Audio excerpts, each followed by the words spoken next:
We decide our differences at the polls, and then we have a peaceful transfer of power, and it is the will of the people that decides the outcome of our elections.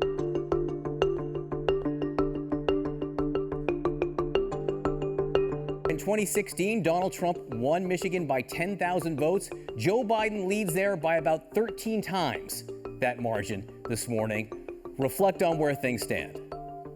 Well, that's right. And, I was really so pleased to see how well our election was executed. It was a pretty drama-free day. Certainly there were some hiccups along the way, but we were able to get these votes counted, 5.1 million votes. And with Joe Biden ending the day with about 13 times the margin that Donald Trump had just 4 years ago, it feels a lot more decisive than what we're seeing play out in other states potentially. And so I'm really pleased that Michigan was able to do this. And I give incredible credit to our Secretary of State, Jocelyn Benson, and all the clerks and the 30,000 volunteers who worked this election all across the state.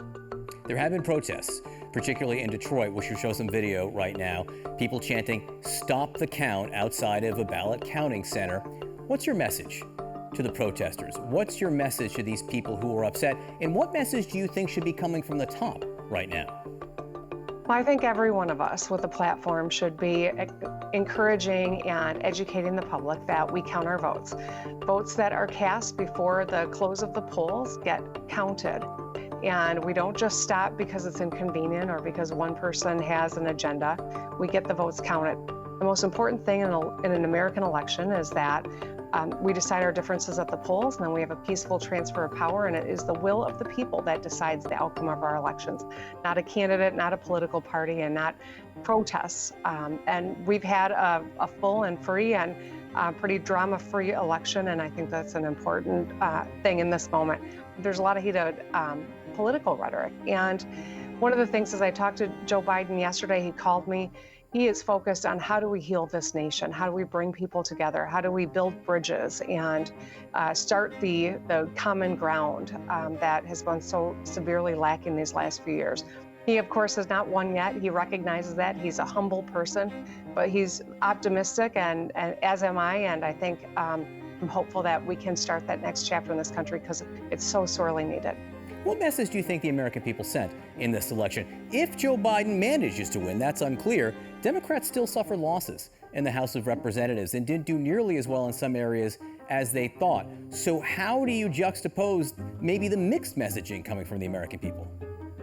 Well, I think we're a deeply divided nation. I think that the divide has grown over the last 4 years, and it is incumbent on all of us, people of goodwill on both sides of the aisle, to stake out common ground and to recognize we are stronger when we are fighting together. We have a common enemy, and that enemy is COVID-19, and that enemy is getting the best of America right now. We need to rise to this challenge, and we need to rally to it together. This is a very serious moment in the nation where we had over 100,000 new cases reported over the last day. These numbers continue to climb, and so we need to rally together for the sake of our economy and, frankly, for the sake of the health of our fellow Americans. 100,000 new cases reported overnight, the highest day yet. When the dust settles on this election, the coronavirus reality will very much still be here. Thank you for pointing that out. Governor Whitmer, again, to the president, who has been saying and tweeting outlandish things, untrue things, about the counting in Michigan, what's your message? Do you worry that what he's doing could lead to violence? Well, there's no question that efforts to undermine the integrity of and the confidence in this election will have ramifications long past when all the numbers are finally in. And I think that's something that is anti-American, frankly, and that's why I'm hopeful that there are Republicans of goodwill who will stand up and take it on. We certainly have seen that to be the case in a number of instances, but we as the United States of America need to move forward together. We need a leader who can bring us together.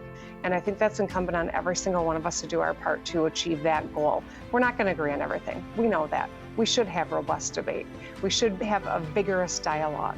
However, at the end of the day, we are all Americans, and this country rising to the challenges that we face benefits all of us, and we got to do that. We got to get there. Governor Gretchen Whitmer of Michigan, thank you for being with us this morning. We appreciate your time. Thank you.